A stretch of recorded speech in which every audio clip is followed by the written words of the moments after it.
कृषि दर्शन कार्यक्रम में आप सभी किसान भाइयों का स्वागत है। किसान भाइयों, कार्यक्रम की शुरुआत हो चुकी है। आइए हम लोग सबसे पहले देखते हैं कृषि समाचार, लेते हैं कृषि से संबंधित तमाम तरह की जानकारियाँ। नमस्कार, कृषि समाचार में आपका स्वागत है। मैं हूं अंशु शिखा लकड़ा। आइए देखते हैं आज कृषि समाचार में क्या है खास। दुधारू मवेशी वितरण योजना वर्ष 2016 से 17 के लिए है प्रस्तावित। कृषकों को निर्धारित एमआरपी पर रासायनिक उर्वरक खरीदने का निर्देश। पपीता के बेहतर उत्पादन के लिए लगाए अनुशंसित प्रभेद पूसा ड्वार्फ। अब समाचार विस्तार से। ग्रामीण क्षेत्रों में सरकारी अनुदान एवं बैंक ऋण पर वर्ष 2016 से 17 के लिए 2 चरणों में दुधारू मवेशी वितरण की योजना संचालित करने का प्रस्ताव है।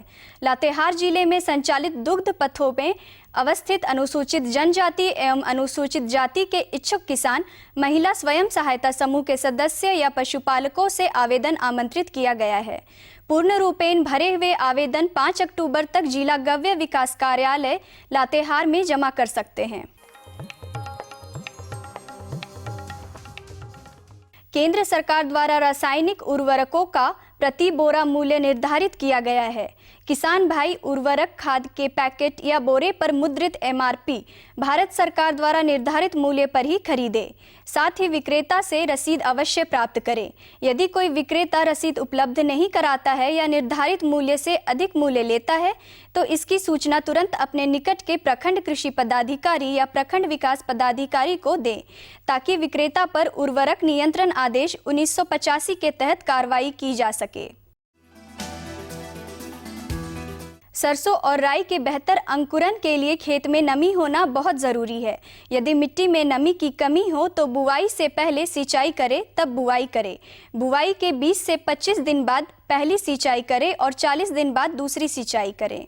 किसान भाई, यदि आप तिलहनी फसलों में सरसों और राई की खेती करना चाहते हैं तो यह ध्यान रखना होगा कि अंकुरण बेहतर हो। इसके लिए खेत में पर्याप्त नमी होना ज़रूरी है। खेत में नमी बनाए रखने के लिए समय समय पर सिंचाई करते रहें। प्रथम सिंचाई जो है, जैसा किसान भाई जानते हैं कि इसके अंकुरण के लिए नमी आवश्यकता है। जितने भी सरसों है, राई है, उसके अंकुरण के लिए नमी की आवश्यकता बहुत अधिक है। तो अगर आपके खेतों में नमी है तो सिंचित नहीं करें खेतों में। अगर खेतों में नमी है तो नमी नहीं है तो उस अवस्था में पहले सिंचाई से पहले पूर्व सिंचित करें, तब जाके बुआई करें, ताकि जर्मिनेशन में इसका प्रभाव नहीं पड़े। उसके बाद 20 से 25 दिन के बाद फिर सिंचाई करें और फिर आपके 40 दिन के अंतराल में पुनः सिंचाई करें। किसान भाई, पपीता का पौधा लगाने के लिए अभी उपयुक्त समय है। इसके लिए पौध से पौध की दूरी 1.8 और कतार से कतार की दूरी 1.8 मीटर रखें। बेहतर उत्पादन के लिए पूसा ड्वार्फ, कुर्ग, हनी ड्यू लगाएं। पपीता की खेती के लिए बलुई, दोमट, अच्छे जल निकास युक्त एवं जैविक तत्वों से भरपूर वाली मिट्टी उपयुक्त है। बाग का आकार वर्गाकार या आयताकार हो, लेकिन ढलुआ एवं कंटूर होनी चाहिए। इसमें सिंचाई की अधिक आवश्यकता होती है, इसलिए इसे कुएं, तालाब या नदी के पास ही लगाएं। किसान भाई, बागवानी में निकौनी के लिए नूतन खुरपा नामक कृषि यंत्र का उपयोग कर सकते हैं। इसकी कार्य क्षमता 6 से 8 डिसमिल प्रतिदिन है। आज की विशेष जानकारी है प्याज फसल में कीटों के नियंत्रण के बारे में। प्याज फसल में कीड़े मकोड़े ना लगे, इसके लिए किसान एक आसान उपाय अपना सकते हैं। किसान भाई, प्याज फसल लगाने से 30 दिन पहले 250 वर्ग मीटर भूखंड की दर से खेत के चारों ओर मक्का फसल 2 पंक्तियों में लगा दे। इसके बाद मक्का फसल के घेरे के अंदर प्याज लगाएं। फसल में कीटों का प्रवेश रुक जाएगा। और अब एक नज़र राज्य के 5 प्रमुख शहरों के मौसम के मिजाज पर। आज राज्य के 5 प्रमुख नगरों के अधिकतम और न्यूनतम तापमान कुछ इस प्रकार दर्ज किए गए। रांची का अधिकतम तापमान 28 डिग्री सेल्सियस और न्यूनतम 22 डिग्री सेल्सियस। जमशेदपुर का अधिकतम तापमान 31 डिग्री सेल्सियस और न्यूनतम 25 डिग्री सेल्सियस। मेदिनीनगर का अधिकतम तापमान 29 डिग्री सेल्सियस और न्यूनतम 24 डिग्री सेल्सियस। देवघर का अधिकतम तापमान 30 डिग्री सेल्सियस और न्यूनतम 24 डिग्री सेल्सियस। वहीं धनबाद का अधिकतम तापमान 30 डिग्री सेल्सियस और न्यूनतम 25 डिग्री सेल्सियस रहा।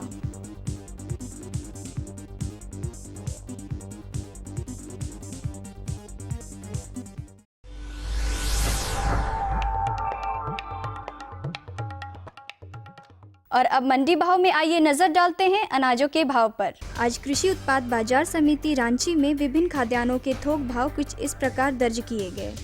चावल मोटा 1950 रुपए से 2400 रुपए, चावल मध्यम 2500 रुपए से 2900 रुपए, चावल उत्तम 3500 रुपए से 6000 रुपए, गेहूं 1950 रुपए से 2400 रुपए, चना 7500 रुपए से 8200 रुपए, दाल अरहर 7500 रुपए से 9000 रुपए, दाल मसूर 6600 रुपए से 7200 रुपए, दाल चना 7500 रुपए से 9000 रुपए, सरसों तेल 10500 रुपए से 10500 रुपए, चीनी 3860 रुपए से 4010 रुपए, आलू 1400 रुपए से 1800 रुपए और प्याज 700 रुपए से 900 रुपए प्रति क्विंटल रहा। कृषि समाचार में आज इतना ही। अगले दिन अगले अंक में फिर मुलाकात होगी कुछ ताज़ा तरीन खबरों के साथ। तब तक के लिए दीजिए इजाज़त। नमस्कार, जोहार। किसान भाइयों, अभी आप देख रहे थे कृषि समाचार, जिसमें आपको जानकारी मिली मौसम के बारे में, मंडी के भाव के बारे में और खेती बाड़ी के बारे में। किसान भाइयों, जानकारी हमारे पास और भी है, लेकिन अभी वक्त हो चला है एक छोटे से विराम का। नई तकनीक सभी को अच्छी लगती है। मैंने भी अपने खेत की तैयारी, बुआई, जुताई, गहाई वगैरह के लिए छोटी मशीनें अपनी जरूरत के हिसाब से खरीदी। मैंने अपने खेतों में मशीन का प्रयोग किया तो काम जल्दी और आसान हो गया। खेती में मशीनों के इस्तेमाल के बाद मुझे मिली भरपूर पैदावार और ज्यादा मुनाफा। छोटी मशीनें तो हमारी अपनी अपनी हैं, लेकिन बड़ी मशीनें हमने समूह बनाकर खरीदी। किसान भाइयों और बहनों, आप भी उन्नत मशीनों और उपकरणों की खरीद पर वित्तीय सहायता का लाभ उठाएं, अपनी आमदनी बढ़ाएं और खुशहाली पाएं।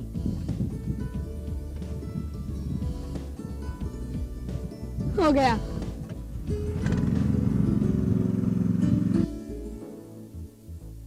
मैंने सोच लिया है, मैं तुझे कृषि का इंजीनियर ही बनाऊंगा। नई मशीनें, नए उपकरण आए आपके द्वार, ले लो इनसे अब खूब खुशी और पैदावार। विराम के बाद आप सभी किसान भाइयों का स्वागत है। किसान भाइयों, माना कि अंधेरा घना है, लेकिन दिया जलाना कहाँ मना है।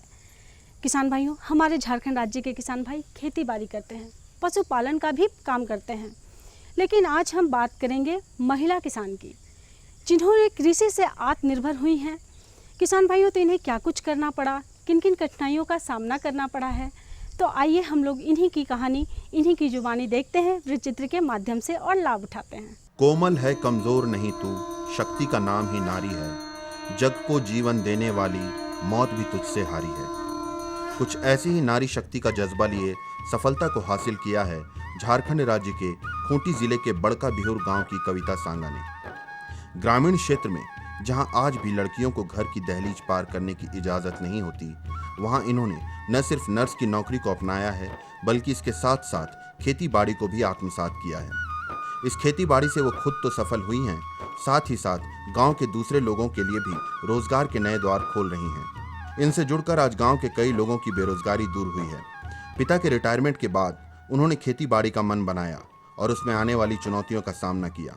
आज वो अपने खेत में मल्टी क्रॉप फार्मिंग कर रही हैं, जिसका विचार उनके मन में तब आया जब वो ICAR पलांडू के वैज्ञानिकों से मिली। अभी हमारे साथ में कविता सांगा जी, इनसे हम जानेंगे कि अपने फार्म पे इन्होंने कैसे विचार किया कि बहुत सारे फसलों को समाहित कर सकें। कविता जी, ये बताइए कि झारखंड में जो है इस तरह का फार्म देखने को नहीं मिलता, वो भी खासकर जो ट्राइबल बेल्ट है उसमें। तो आपने अपने फार्म पे जो मल्टी क्रॉप है, चाहे हम खीरा की बात करें या अदरक की बात करें या आगे आपने टमाटर या शिमला जो भी लगाया है, तो इसका विचार कैसे आया? इसका विचार हम एक बार पलांडू गए हुए थे, तो वहाँ जाके मैंने कंसल्ट किया, तो वहाँ के जो भी साइंटिस्ट है, वहाँ के लोगों ने मुझे बताया कि हम लोग मल्टी क्रॉप ले सकते हैं। जैसे अदरक के साथ आप खीरा कर सकते हैं या फिर नेक्स्ट टाइम इसके साथ बीन कर सकते हैं। ये सब चीज़ के बारे में उन्होंने ही बताया, और बीच बीच में वो लोग भी आते हैं यहाँ देखने के लिए, और कैसे करना है, कब क्या ज़रूरत है, इस बारे में वो लोग हम लोगों को बतलाते हैं। मल्टी क्रॉप के कई फायदे हैं। एक तो इसमें एक ही भूमि पर कई तरह की फसल लग जाती है, जिससे भूमि का समुचित उपयोग हो जाता है। दूसरी ओर कई फसल एक साथ लग जाने से आमदनी भी बढ़ जाती है। कविता सांगा ने मल्टी क्रॉप के इस फायदे को अच्छी तरह से समझा है और वो इसका प्रयोग अपने खेतों में करती हैं। के लिए फ़ायदा ये होता है, जैसे अभी हम लोग अदरक लगाए हैं, अदरक का जो ड्यूरेशन है कम से कम वो 6 मंथ लेता है। अगर हम 6 मंथ के लिए अगर हम पूरे खेत में अदरक लगा देते हैं तो 6 मंथ तक के लिए हम लोगों को फिर कोई इनकम ऑफ सोर्स नहीं मिलेगा। तो जैसे हम लोग खीरा लगा लिए, तो जैसे ये अभी 1.5 एकड़ का ज़मीन है, 1.5 एकड़ में जैसे अदरक के साथ खीरा लगाए तो बीच में जितने भी लेबर खर्च हुए वो हमारा निकल गया। और अभी खीरा का भी बीच बीच में कुछ फेस्टिवल होते हैं तो खीरा से भी हम लोगों को फ़ायदा हुआ, हमारा इनकम हो गया, हमारा अपना पैसा नहीं लगाना पड़ा।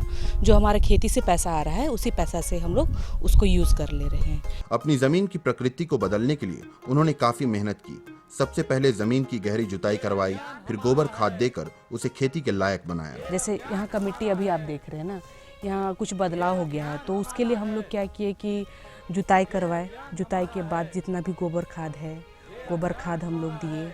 और जितने गोबर खाद देने के बाद अभी जो हम लोग ऑर्गेनिक खेती के बारे में आपने सुना होगा, हम लोग उसको भी यूज़ किए, जिसमें काला सोना है, नीम जी है, ये सब हम लोग उसके लिए यूज़ किए। अपनी मेहनत के दम पर कविता सांगा अपनी बंजर भूमि को खेती योग्य बनाकर उससे तरह तरह की फसल ले रही हैं। हाँ, इसी ज़मीन पे अभी हम लोग सबसे पहले लगाए थे खरबूज लगाए थे, तरबूज लगाए थे, उसके बाद मटर लगाए थे। मटर के बाद आपने उधर देखा होगा अदरक भी हम लोग लगाए। बीच में हम लोग करेला का भी खेती किए थे, बीन का खेती किए थे, शिमला मिर्च भी हम लोग किए, टमाटर का भी खेती हम लोग कर चुके हैं। कविता सांगा अपनी खेती में नई तकनीकों का प्रयोग भी कर रही हैं।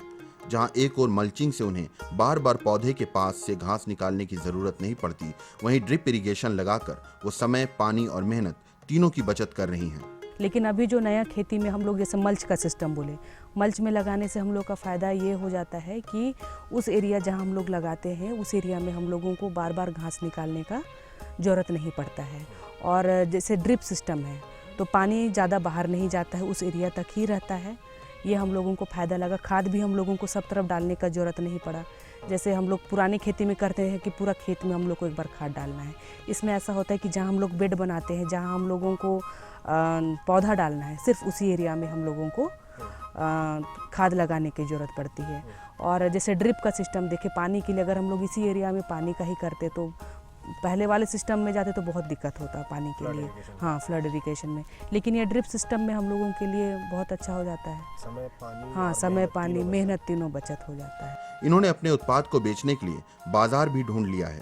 वो डेली मार्केट में अपने उत्पादों को बेचती हैं।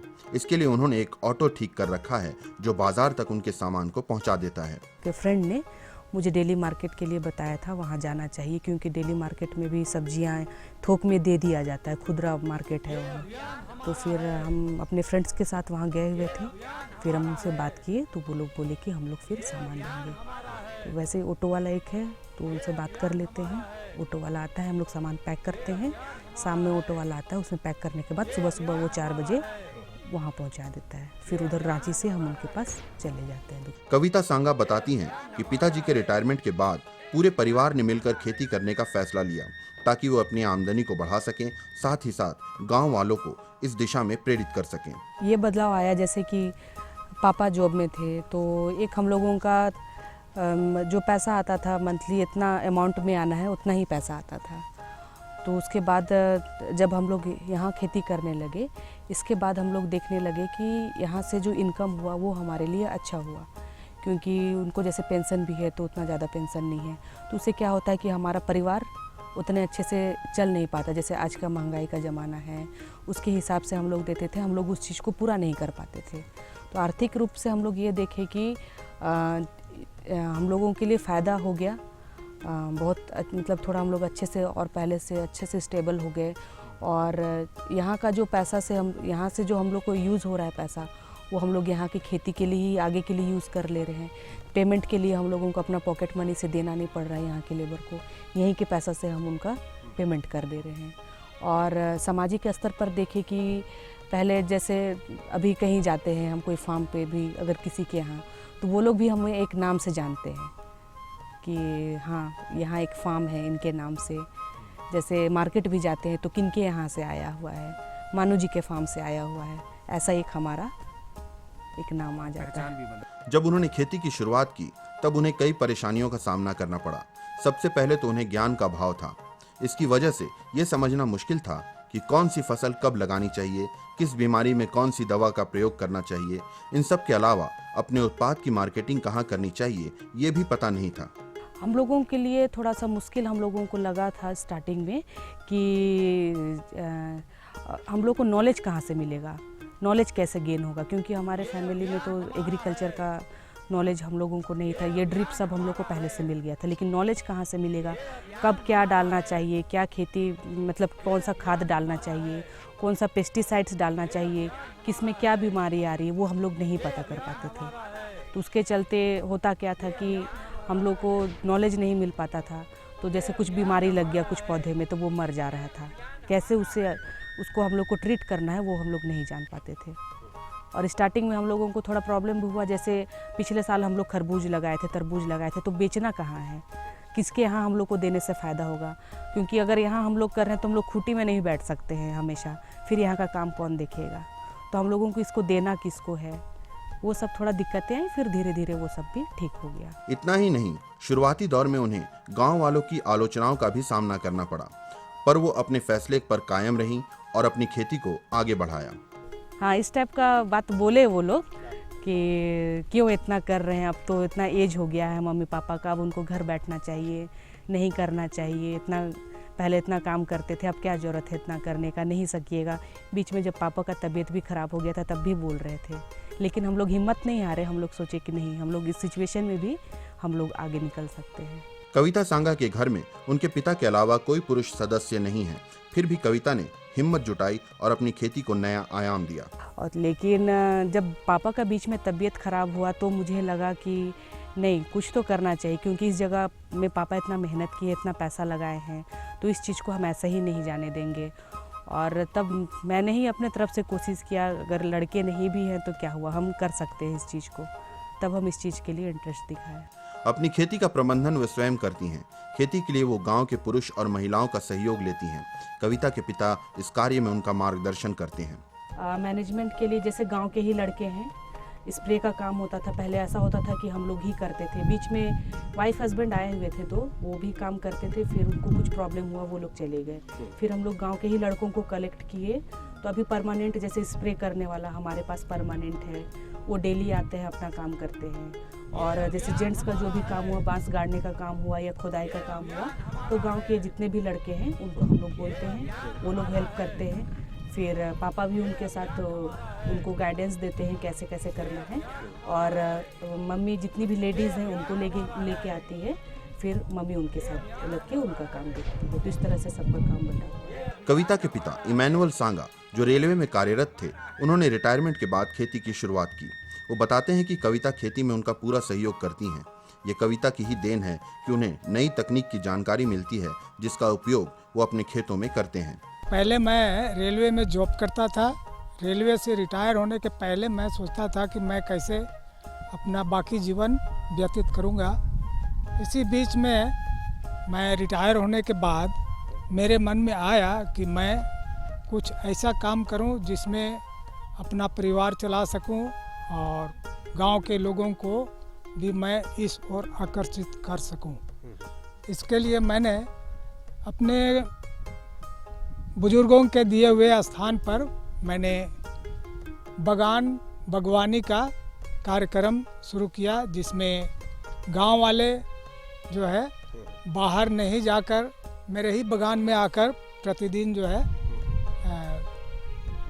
काम करते हैं और उनको भी लाभ होता है और मुझे भी उनका सहयोग मिलता है। आज इस खेती ने सांगा परिवार के आर्थिक और सामाजिक स्थिति को बदल दिया है। पहले जहां इनके पिता को अपनी चारों बेटियों की जरूरतों को पूरा करना मुश्किल होता था, अब वैसा नहीं है। आज इनकी आमदनी इतनी बढ़ गई है कि वो पूरे परिवार की जरूरतों को पूरा कर लेते हैं। पापा जब रिटायर हुए तो पापा ये सोचने, क्योंकि पापा को पहले से ही हम देखते थे उनको काम करने में बहुत इंटरेस्ट था।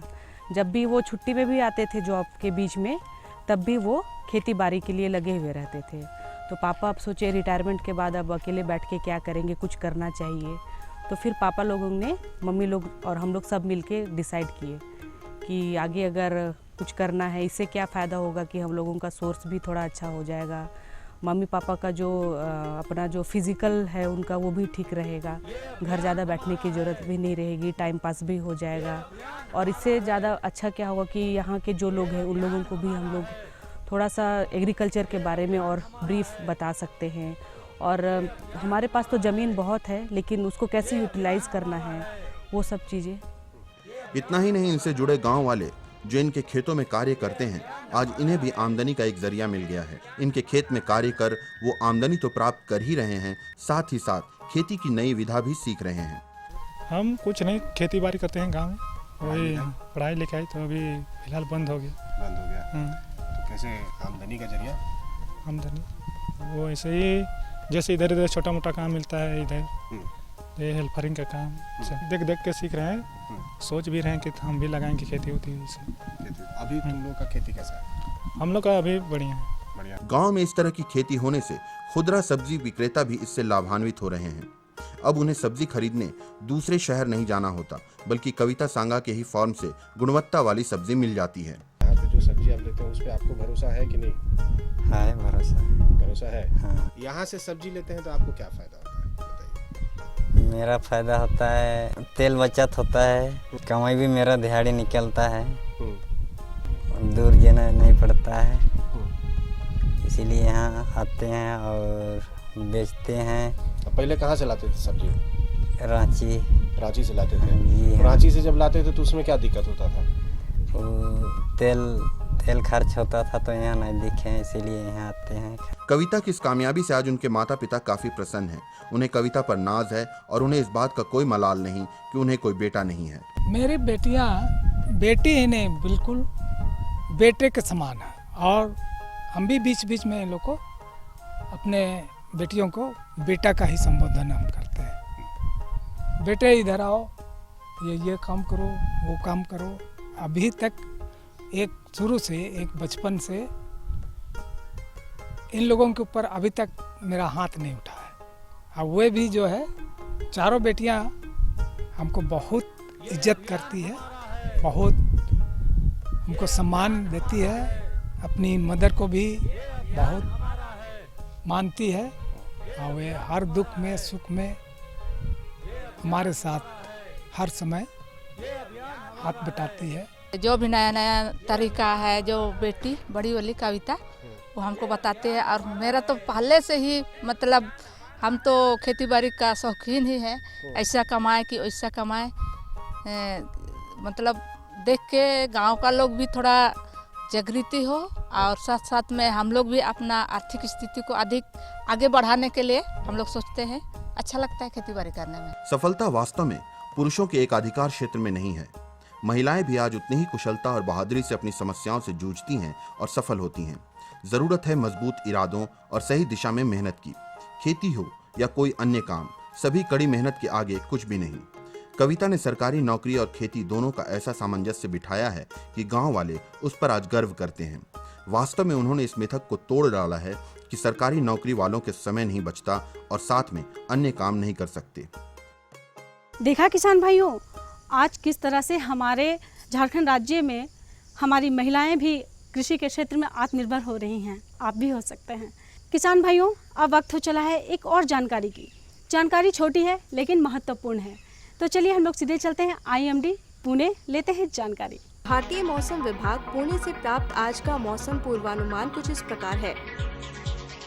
आकाश में बादल रहेंगे, 9 मिलीमीटर बारिश भी हो सकती है। हवा दक्षिण पूर्व की ओर से 5 किलोमीटर प्रति घंटा की रफ्तार से चलेगी। आज का अधिकतम तापमान 30 डिग्री सेल्सियस और न्यूनतम तापमान 22 डिग्री सेल्सियस रहने की संभावना है। अगले कुछ दिनों में कहीं कहीं हल्की वर्षा होने की संभावना है। किसान भाई पिछले कुछ दिनों में हुए वर्षा जल को मिट्टी में संरक्षित रखने के लिए अपने खेतों में निकाय गुड़ाई करें। मूंग और उड़द फसल में कम से कम 2 बार फूल निकलता है। इस समय पहले निकले फूल से बनी फलियां परिपक्व हो गई होगी। उन पके हुए फलियों को तोड़ लें। किसान भाइयों, अभी आप ले रहे थे मौसम की जानकारी, लेकिन क्या आपको पता है अब वक्त हो चला है हमें आपसे विदा लेने का। लेकिन विदा लेने से पहले हम आपको अपना पता ज़रूर बताना चाहेंगे। हमारा पता नोट कीजिए। कार्यक्रम कृषि दर्शन, कृषि प्रकोष्ठ द्वारा केंद्र निदेशक, दूरदर्शन केंद्र, रातू रोड, रांची पिन संख्या है 834001। इसी के साथ हमारी पूरी टीम को दीजिए इजाज़त। अगले अंक में फिर हम आपसे रूबरू होंगे। तब तक के लिए जोहार, नमस्कार।